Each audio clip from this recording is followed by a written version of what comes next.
मेरे आंखों के सामने एक 8 साल की बच्ची, मेरे आंखों के सामने दम तोड़ दी। एक बच्ची का बैग से गला दब गया। कुंभ भी वही है, चंद मुट्ठी भर ठगवा गैंग ने ऐसा धार्मिक आयोजन करता है जिसमें हमारे समाज के 90% लोग SC ST OBC EBC वर्ग के लोग, जिनको शूद्र कहा गया, अछूत कहा गया, शुल्कन कहा गया, नीच कहा गया, और उन लोगों को बुला करके धर्म के नाम पर, चमत्कार के नाम पर, देवभूमि के नाम पर उनकी जान ले लिया उन्होंने। महाकुंभ में एक डुबकी लगाने से अगर स्वर्ग की प्राप्ति हो जाती तो वैसे बहुत से महाकुंभ में जिसमें मछलियाँ रहती है उनको स्वर्ग नसीब क्यों नहीं होता? मछलियाँ तो उसी में रहती है। वो अज्ञानता है उनमें कूट कूट कर भरा हुआ, जो एक ठगवा गैंग के बहकावे में आ करके वहाँ हुलक करके चले गए, यह जानते हुए भी कि वहाँ मौत है, वहाँ इतनी भीड़ है, नहाना है। किस बात की स्नान करने जा रहे हैं आप वहाँ? संत रैदास जी महाराज तो कहे हैं, क्या कहे हैं? मलमल धोए शरीर को, मिटा न मन का मैल, नहाए गंगा गोमती रहे बैल के बैल। ये इसी बात के लिए ना उन्होंने कहा कि आप विचार से, ज्ञान से आप अपनी मन की गंदगी को नहीं निकाले, भेदभाव, ऊंच नीच, ये धर्म कर्म, गोबर माटी पत्थर, ये सब आप अंदर से विचार को नहीं निकाल रहे हैं, अब अंदर की गंदगी को नहीं निकाल रहे हैं। आप किसी को घोड़ी पर नहीं चढ़ने दे रहे हैं, शादी विवाह के मौके पर दूल्हे को घोड़ी पर से उतार के पीट दे रहे हैं। घरे में से पानी पी लिया तो इंद्र कुमार मेघवाल की हत्या कर देते हैं। दलित लड़की को उठा करके, पिछड़ी जाति की लड़की को उठा करके हत्या और बलात्कार कर दे रहे हैं आप, और उसको बेल हो जा रहा है कॉलेजियम सिस्टम के माध्यम से। नाजायज ये जज बहाली वाले लोग जो हैं, ये लोग उनके फेवर में बलात्कारी को बेल कर दे रहे हैं। आसाराम, राम रहीम, चिन्मयादन जैसे सभी को बेल कर दे रहे हैं। हीरा चोर जेल में या हीरा चोर बाहर, ये शासन सत्ता, ये व्यवस्था। तो हमारे लोगों को ये चीज समझनी चाहिए कि हम वहाँ कुंभ स्नान और देवभूमि नहीं जा रहे हैं, उस ठगवा के व्यवस्था बनाए हुए ठगवा व्यापार के चंगुल में हम फंसने जा रहे हैं, बर्बाद होने जा रहे हैं। जिस बहु बेटी को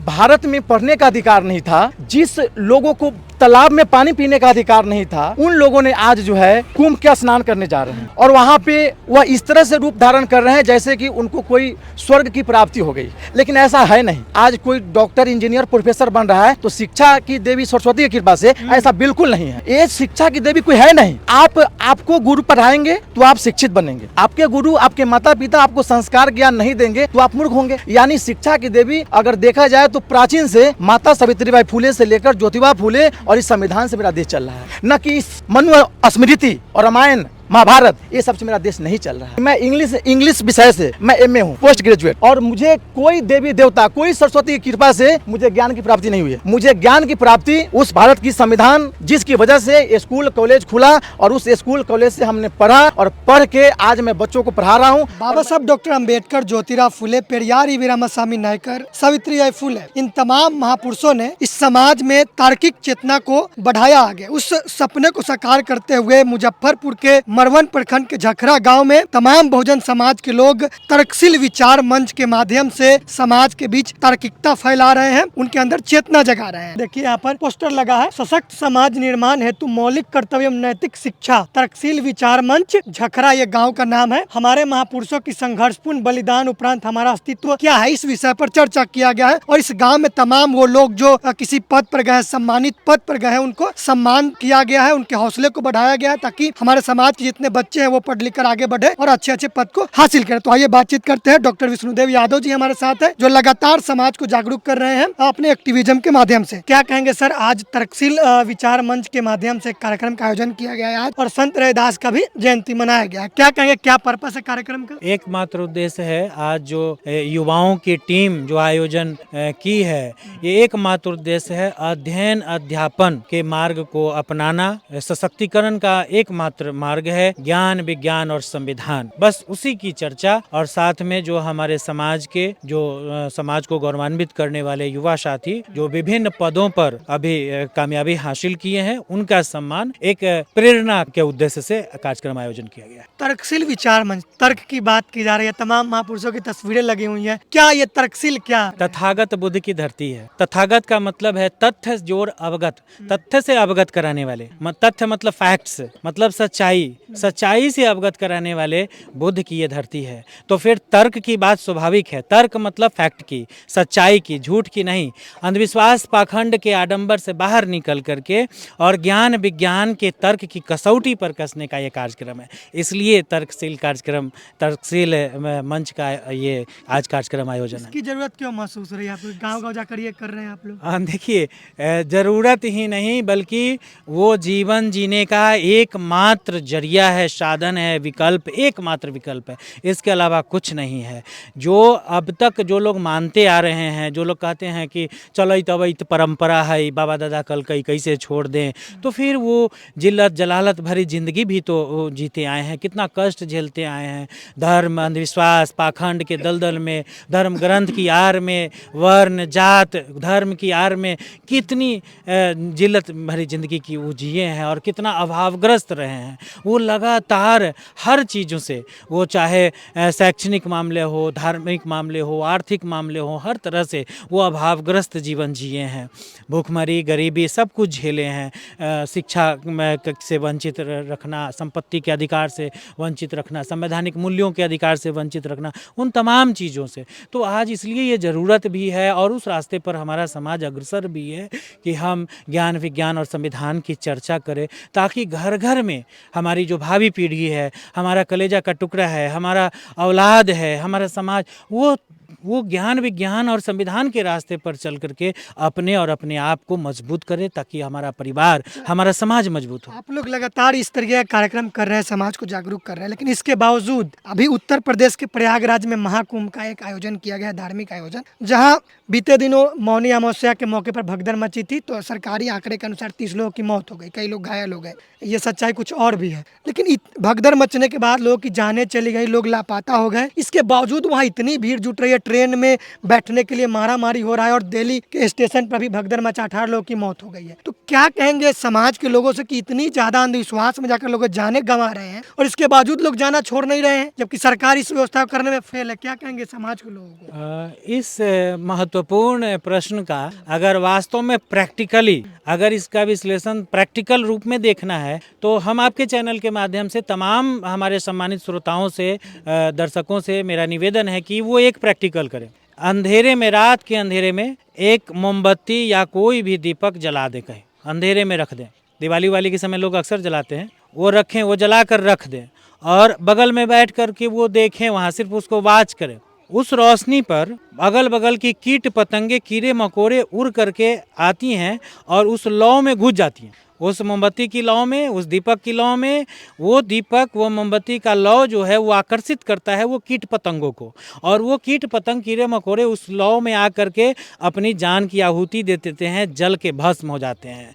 इससे बढ़िया उदाहरण मेरे पास नहीं है कुंभ के को चरितार्थ करने का। कुंभ भी वही है, चंद मुट्ठी भर ठगवा गैंग ने ऐसा धार्मिक आयोजन करता है जिसमें हमारे समाज के 90% लोग SC ST OBC EBC वर्ग के लोग, जिनको शूद्र कहा गया, अछूत कहा गया, शुल्कन कहा गया, नीच कहा गया, और उन लोगों को बुला करके धर्म के नाम पर, चमत्कार के नाम पर, देवभूमि के नाम पर उनकी जान ले लिया उन्होंने। और क्या व्यवस्था ऐसी, अगर वो कह रहे हैं कि इतने करोड़ लोग स्नान किए, इतने लोग आए, तो ये कैसी व्यवस्था थी कि कितने करोड़ लोग आए ये आप गिन लिए, और कितने करोड़ लोग मर गए ये गिनती आपके पास नहीं है, उसका आंकड़ा नहीं है। ये CCTV कैमरा जो 2200 का आप दे रहे थे वो कहाँ चला गया? आप जो कह रहे थे 100 करोड़ की व्यवस्था है, उत्तर प्रदेश के मुख्यमंत्री योगी आदित्यनाथ कह रहे थे कि हम 100 करोड़ लोगों की व्यवस्था किए हैं, कि 2-4-10 करोड़ में ही भगदड़ मच गई और हजारों की जानें चली गई। सरकार सवाल है, लेकिन पब्लिक को क्या कहेंगे? देख रहे हैं टीवी पे कि जाने जा रही वहाँ, फिर भी ट्रेन में जाकर धक्का मुक्की कर रहे हैं और मर रहे हैं, रेलवे स्टेशन पे जाकर ये भगदड़ मच। बिल्कुल, मैं तो वही कहा ना, वो कीट पतंग, कीड़े मकोड़े की तरह वो मूर्ख हैं, वो भोले भाले लोग हैं। अज्ञानता है, भले ही किसी के पास डिग्री हो या ना हो, ये मायने नहीं रखता, वो अज्ञानता है उनमें कूट कूट कर भरा हुआ, जो एक ठगवा गैंग के बहकावे में आ करके वहाँ हुलक करके चले गए, यह जानते हुए भी कि वहाँ मौत है, वहाँ इतनी भीड़ है। नहाना है, किस बात की स्नान करने जा रहे हैं आप वहाँ? संत रैदास जी महाराज तो कहे हैं, क्या कहे हैं? मलमल धोए शरीर को, मिटा न मन का मैल, नहाए गंगा गोमती रहे बैल के बैल। ये इसी बात के लिए ना उन्होंने कहा कि आप विचार से, ज्ञान से आप अपनी मन की गंदगी को नहीं निकाले, भेदभाव, ऊंच नीच, ये धर्म कर्म, गोबर माटी पत्थर, ये सब आप अंदर से विचार को नहीं निकाल रहे हैं, अब अंदर की गंदगी को नहीं निकाल रहे हैं। बात बात पर आप किसी को घोड़ी पर नहीं चढ़ने दे रहे हैं, शादी विवाह के मौके पर दूल्हे को घोड़ी पर से उतार के पीट दे रहे हैं, घरे में से पानी पी लिया तो इंद्र कुमार मेघवाल की हत्या कर देते हैं, दलित लड़की को उठा करके, पिछड़ी जाति की लड़की को उठा करके हत्या और बलात्कार कर दे रहे हैं आप, और उसको बेल हो जा रहा है कॉलेजियम सिस्टम के माध्यम से। नाजायज ये जज बहाली वाले लोग, ये लोग उनकी मैंने फैसला उनके फेवर में बलात्कारी को बेल कर दे रहे हैं, आसाराम, राम रहीम, चिन्मयादन जैसे सभी को बेल कर दे रहे हैं। खीरा चोर जेल में या हीरा चोर बाहर, ये शासन सत्ता, ये व्यवस्था। तो हमारे लोगों को ये चीज़ समझनी चाहिए कि हम वहाँ कुंभ स्नान और देवभूमि नहीं जा रहे हैं, उस ठगवा के व्यवस्था बनाए हुए ठगवा व्यापार के चंगुल में हम फंसने जा रहे हैं, बर्बाद होने जा रहे हैं। डॉक्टर रीता राय जी हैं, शिक्षिका हैं और एक्टिविज्म के माध्यम से समाज को जागरूक भी कर रहे हैं। इस कार्यक्रम में ये भी शामिल हुई है। तर्कशील विचार मंच जैसा नाम है, तार्किकता कितनी जरूरी हो गई है समाज के अंदर? देखिए, पढ़े लिखे लोग जानते तो सब कुछ है, लेकिन जब तक तर्क नहीं करेंगे, किसी भी कुरीति रूढ़ी जो हमारे समाज में चले आ रहे हैं वर्षों से, तर्क के बिना ही वो चल रहा है। तर्क करेंगे तो उसको हम पार कर जाएंगे और उसके चंगुल में नहीं फंसेंगे। यही तर्कशील विचार मंच का उद्देश्य था। और एक उद्देश्य यह भी था कि हमारे जो बच्चे अच्छा कर रहे हैं हमारे समाज के लिए, समाज में कुछ पोस्ट हासिल कर रहे हैं, किसी पद पे जा रहे हैं, तो उन लोगों को सम्मानित करके हम लोग अपने बच्चों, जो भावी पीढ़ी है, उन लोगों को उत्साहित करने का काम इस मंच के द्वारा कर रहे हैं। क्या नाम है आपका? दिवेश कुमार, और हम कोचिंग चलाते हैं प्रेमा क्लासेस के नाम से। आज यह जो तर्कशील विचार मंच के द्वारा जो लोगों को संदेश दिया गया है, मेरे फुआ रीता फुआ और अंकल हैं डॉक्टर विष्णुदेव यादव जी, जिनके माध्यम से समाज को जागरूक किया गया है। मैं एक ही बात आज सीखा हूँ, चाहे लोगों के द्वारा आज जो संदेश मिला है, इस संदेश से लोगों को एक बात सीखनी चाहिए कि आज हमारे समाज में ऐसे ऐसे लोग हैं जो भगवान के नाम पे डरे हुए हैं, और डर का भाव इतना उनको सता रहा है कि वो चाह के भी मतलब नास्तिक नहीं बन पा रहे हैं। जैसे मैं वास्तविक कहिए इसको। जी वास्तविक। जी मैं पहले आस्तिक था, मुझे भगवान में, देवी देवता में विश्वास था, लेकिन मैं अचानक ज्योतिबा फुले, डॉक्टर भीमराव अंबेडकर ऐसे महान मतलब महापुरुषों को पढ़ा और जाना। तब से मुझे एक बात समझ में आया कि इस धरती पर ना देवी है ना देवता है। आज जो समाज में जिस तरह से लोगों में ब्राह्मणवाद का जो पिटारा जो खोलकर और धर्म का जो प्रचार किया जा रहा है और हमारे समाज के लोगों का शोषण किया जा रहा है, इस शोषण से बचने के लिए हमें एक ही काम करना पड़ेगा कि हमें शिक्षित होना पड़ेगा। और जब हम शिक्षित होंगे तो हम समझेंगे कि सच्चाई क्या है। और आज 100 में 90% लोग जो है ना, जिनको समझ नहीं है कि हमें क्या करना है क्या नहीं करना है। 10% जो है ना, वो संविधान पढ़ के और पूरे देश पे राज कर रहा है, देश पे शासन कर रहा है। और ये 90% समझ नहीं रहा है, वो समझ रहा है कि देवी देवता की पूजा करने से ही हमारा कल्याण हो रहा है, लेकिन ऐसा नहीं है।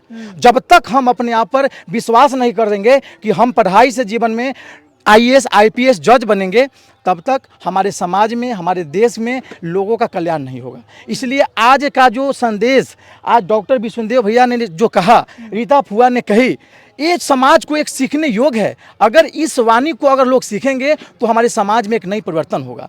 जिस बहू बेटी को भारत में पढ़ने का अधिकार नहीं था, जिस लोगों को तालाब में पानी पीने का अधिकार नहीं था, उन लोगों ने आज जो है कुंभ का स्नान करने जा रहे हैं, और वहाँ पे वह इस तरह से रूप धारण कर रहे हैं जैसे कि उनको कोई स्वर्ग की प्राप्ति हो गई, लेकिन ऐसा है नहीं। और मैं तो शिक्षक के नाते आज जो यहाँ पे सब लोग उपस्थित हैं, इन लोगों के माध्यम से एक बात और कहना चाहेंगे कि जो लोग भी समझते हैं कि आज कोई डॉक्टर, इंजीनियर, प्रोफेसर बन रहा है तो शिक्षा की देवी सरस्वती की कृपा से, ऐसा बिल्कुल नहीं है। ये शिक्षा की देवी कोई है नहीं। आपको गुरु पढ़ाएंगे तो आप शिक्षित बनेंगे, आपके गुरु, आपके माता पिता आपको संस्कार ज्ञान नहीं देंगे तो आप मूर्ख होंगे। यानी शिक्षा की देवी अगर देखा जाए तो प्राचीन से माता सावित्रीबाई फुले से लेकर ज्योतिबा फुले और ऐसे क्रांतिकारी डॉक्टर भीमराव अंबेडकर, जिन्होंने इतना कष्ट सहा, उत्पीड़न सहा, उसके बावजूद भी हमारे समाज को एक नया संविधान दिया, और इस संविधान से मेरा देश चल रहा है। न कि इस मनु स्मृति और रामायण महाभारत, ये सबसे मेरा देश नहीं चल रहा है। यानी हमको शिक्षित होना बहुत जरूरी है। और मैं भगवान को पूजा नहीं करता हूँ, मुझे घर से लड़ना होता है। ये नास्तिक हो गया। मैं पहले आस्तिक था, मैं पहले पूजा करता था, हमसे ज़्यादा पूजा करने वाला इस झखरा गांव में कोई नहीं होगा, उतना मैं पूजा करता था। अब आप छोड़ दिए तो क्या लाभ हो रहा है ये बताइए मुझे। लाभ है, लाभ तो मुझे यही हो रहा है कि मैं पहले से बहुत खुश हूँ, मुझे डर नहीं है। मैं इंग्लिश विषय से मैं MA हूँ, पोस्ट ग्रेजुएट, और मुझे कोई देवी देवता, कोई सरस्वती की कृपा से मुझे ज्ञान की प्राप्ति नहीं हुई है। मुझे ज्ञान की प्राप्ति उस भारत की संविधान जिसकी वजह से स्कूल कॉलेज खुला, और उस स्कूल कॉलेज से हमने पढ़ा, और पढ़ के आज मैं बच्चों को पढ़ा रहा हूं। और मैं प्रत्येक बच्चों को कहता हूं, प्रत्येक बच्चे के माता पिता को कहता हूं कि आप अपने बच्चा को पढ़ाइए, आप अपने बच्चा को पढ़ाइए। जब आपके बच्चे पढ़ेंगे तो जानेंगे कि सच्चाई क्या है। और इस भारत देश में 90% लोग को जो शोषण हो रहा है ना, वो सिर्फ है मूर्खता और ज्ञान की कमी, अज्ञानता।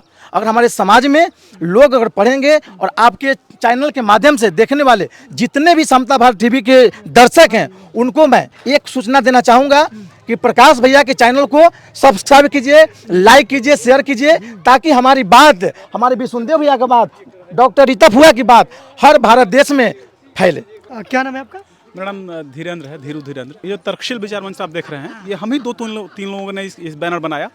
प्रेरणा तो विष्णुदेव जी हैं, इनसे मिली थी, मतलब कि विचार करने की, तर्क करने की।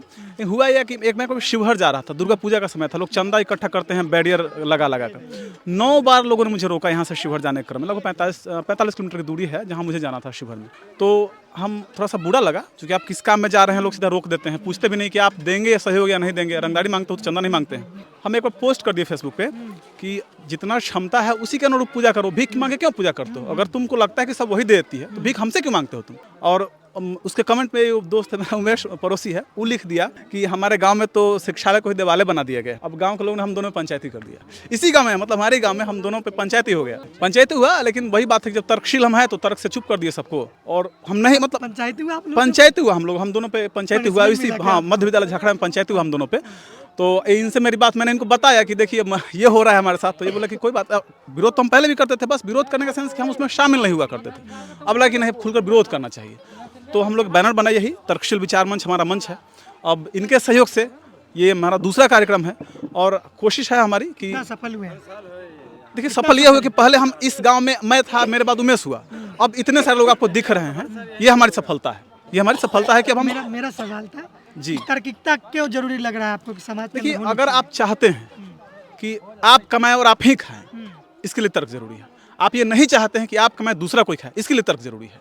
आप ये चाहते हैं कि आप क्या है पहचाने, वास्तविकता क्या है उसको पहचाने, इसके लिए तर्क करना जरूरी है। और तर्क तो करना बिल्कुल जरूरी है, मगर आप थोड़े से भी पढ़े लिखे लोग होते हैं, उनके भी अनपढ़ लोग भी अगर तार्किक हैं तो अपना जीवन सही से जीते हैं, ठगाते नहीं कम से कम। अगर आप, सीधी बात है, कोई ठगाता कब है? जो ठगाता है उसको लोग बुर्बक कहता है। अगर आप चाहते हैं कि आप ठगाए नहीं, ठगी का शिकार नहीं हो, तो फिर आपको तर्क करना पड़ेगा, और इसलिए इसका नाम रखा गया तर्कशील विचार। क्या नाम है आपका? मेरा नाम हुआ प्रेमनाथ दास। मैं समाज को यही संदेश देना चाहता हूँ कि सबसे पहले इस धरती पर मनुष्य आया था, धर्म तो बाद में आया। तो फिर मनुष्य के मानवता की लड़ाई के लिए क्यों नहीं लड़ा लोग? धर्म के लिए क्यों लड़ गया लोग, मर कट गया? अभी कुछ लोग जिक्र कर रहे थे कि महाकुंभ के बारे में बता रहे थे। मैं उन्हीं लोगों से पूछना चाहता हूँ कि महाकुंभ में एक डुबकी लगाने से अगर स्वर्ग की प्राप्ति हो जाती, तो वैसे वैसे बहुत से महाकुंभ में जिसमें मछलियाँ रहती है, उनको स्वर्ग नसीब क्यों नहीं होता? मछलियाँ तो उसी में रहती है, तो वो शुद्ध क्यों माना गया? मैं वही पूछना चाह रहा हूँ कि एक डुबकी लगाने से स्वर्ग की प्राप्ति अगर महाकुंभ में हो जाए, तो मछलियाँ इससे वंचित क्यों हैं? उनका रात दिन कत्ल क्यों होता है और उन्हीं को अछूत कहा जाता है? तो हमको ये समझ में नहीं आता कि बनाने वाले मानवता को बनाया न कि धर्म को बनाया। दूसरी बात, हमको प्रेरणा मिली बाबा साहब भीमराव अम्बेडकर से। मैं उन शिक्षकों को ये भी कहना चाहता हूँ कि लोग अम्बेडकर साहब के बारे में इसलिए नहीं बताना चाहते हैं कि लोग को कानून का ज्ञान हो जाएगा। अगर उसको कानून का ज्ञान हो गया तो गुलामी कौन करेगा? यही ब्राह्मणवादी का व्यवस्था है। वो तो हमारी किताब को पढ़कर विद्वान बन गए, लेकिन हमारा जो पिछड़ा समाज है, वंचित समाज है, वो क्यों नहीं अम्बेडकर फॉलो कर रहा है? उसको धर्म की ओर ले जाया जा रहा है ताकि अम्बेडकर को ना पढ़ पाए। अगर वो पढ़ गया तो उसे कानून का ज्ञान हो जाएगा और वो हक मांगने लगेगा। इसलिए कहा गया है कि ब्राह्मणवादी व्यवस्था में कि धर्म को बढ़ाओ, कानून अम्बेडकर साहब को मत पढ़ाओ। इसलिए हम लोगों को फर्ज होना चाहिए कि अम्बेडकर को ही पढ़ाया जाए। तो पूरी बातचीत पर आप लोग क्या सोच रहे हैं, अपनी प्रतिक्रिया कमेंट बॉक्स में जरूर दें। धन्यवाद।